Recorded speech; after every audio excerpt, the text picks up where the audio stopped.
Patrick, let's get our hot take hat on, baby. I need it. Let's go. Bucket hat. All right. Bucket hat is on, my people. I'm excited for this. Yeah.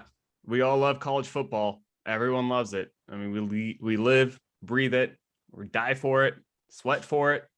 And there's something ruining it. And that's the NIL.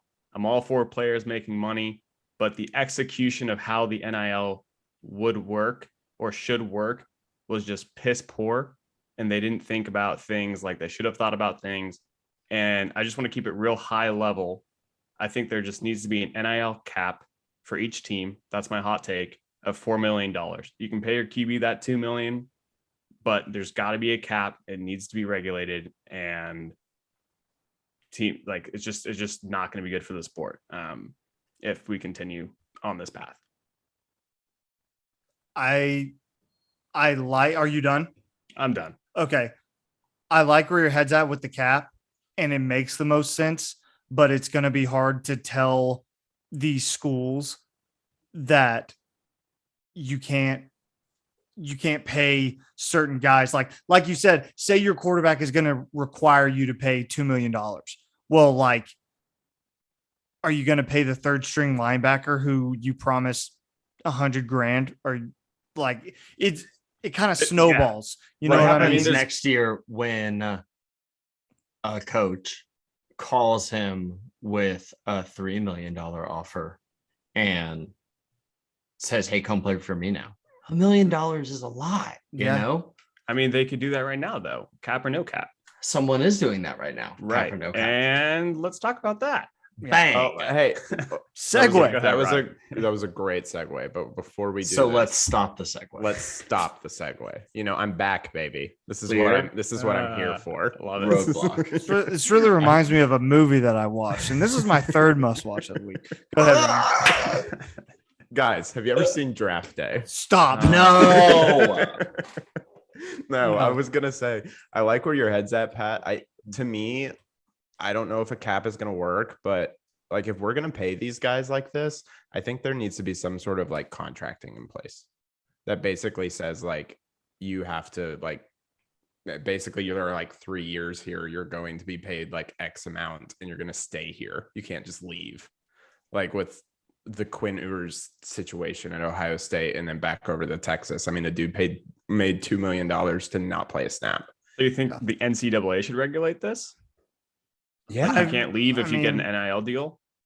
Well, so I think you can leave, but you have to be like bought out, right? Like kind of like coaches and how coaches work. I mean, coaches can leave anytime they want, but they need to be bought out. Their contract like out. USC paid Oklahoma like $4 million.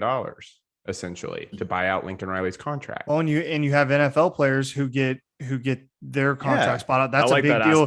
That's a big deal with Baker Mayfield right now. They're trying to trade Baker, and they're trying to get the Browns to pay his $18 million final year of his contract, but the Browns are trying to get the other team to pay it. Yep. But so it adds resistance, because if we are going to be paying these people, they are no longer amateurs. They are professionals. Like that is what they are, and they should be treated. But they're like that. not employees, and that's the problem with the whole way we have it set up right now. Exactly. They are not employees of the school legally. As of now, their NIL deals cannot be attached to performance at any one school or performance at all. Mm-hmm. So we've created a system that is complete anarchy. Yeah. And what you see is situations like what happened this week with Pitt wide receiver Jordan Addison. Pitt last year won the ACC behind Kenny Pickett and Addison, who won the Biletnikoff Award, and this year is on track to not be quite as good, just honestly. And there was a tweet by someone, I don't really remember who, over the weekend that said Jordan Addison is mulling a transfer to USC. Jordan Addison is not in the transfer portal. Jordan Addison, there has been no indication before this that he would enter the transfer portal. But according to his own social media, he was in Los Angeles this weekend. And has reportedly been given a 7-figure offer. Now, I don't doubt that Lincoln Riley himself hasn't spoken to Jordan Addison, but someone at the USC collective helmed by Matt Leinart has talked to him this weekend. Yeah. And if we don't find a way to consider that tampering, then there is no enforcement of rules anymore. More than that. And now I'm going conspiracy mode, guys. I'm sorry. I'm going conspiracy love it. I want to hear it. The NCAA is going to do nothing. No, they're not going to do anything about this. They're going to investigate, I'm sure, because that's what they have to do. But it is in the NCAA's best interest for Lincoln Riley to hit the ground running and to have a program built as fast as he can on the best players possible as soon as he can. In 2026, I think the current playoff structure expires, right? And if you look at football in the country right now, outside of the SEC, what teams does the NCAA have as leverage to keep the SEC happy, right? Because the SEC could just go poach Clemson and go poach Miami and go poach UNC and find one other team and do its own thing.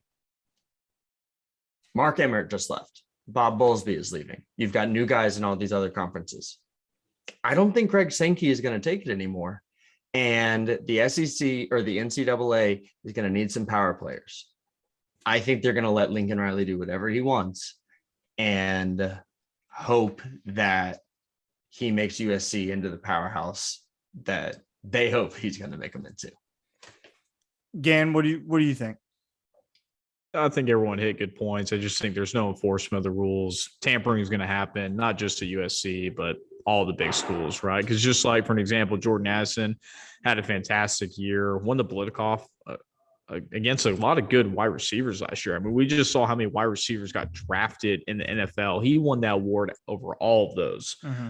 Did he rightfully win it? I'm not sure. Some of those Alabama guys maybe should have. But either way, he's a big, what we consider, I guess, a free agent, if you want to call him, so to speak, because now he's deciding that, hey, he can just get up and leave. And the transfer rule says he can play it right now. And he's going to get offered all this sorts of money. But he's not going to be the only one. He's just the one guy that we know about that has come out recently.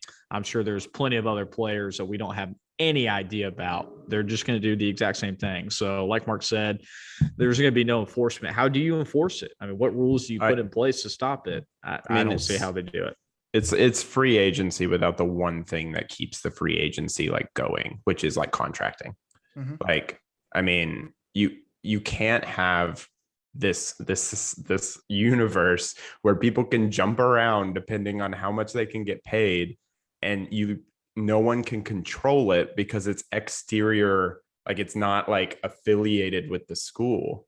Like, that screws small schools, like screws them like so hard. You have USC, you have Texas, you have these big names who are just gonna be like, yeah, come to us. We're in LA. We have all the money. Like, that's exactly what's happening here. And we can turn a blind eye to it all we want. And I'm kind of with Mark on the conspiracy side. I mean, the NCAA is going to go in and they're going to be like, oh, we investigated and we couldn't find any evidence of tampering. Probably because Lincoln Riley didn't pick up the phone and call Addison. Like, that's probably what they're going to say. If Pat Narduzzi went through the effort to call Lincoln Riley and voice his displeasure, I have a hard time believing that Lincoln Riley and that coaching staff had nothing to do with it.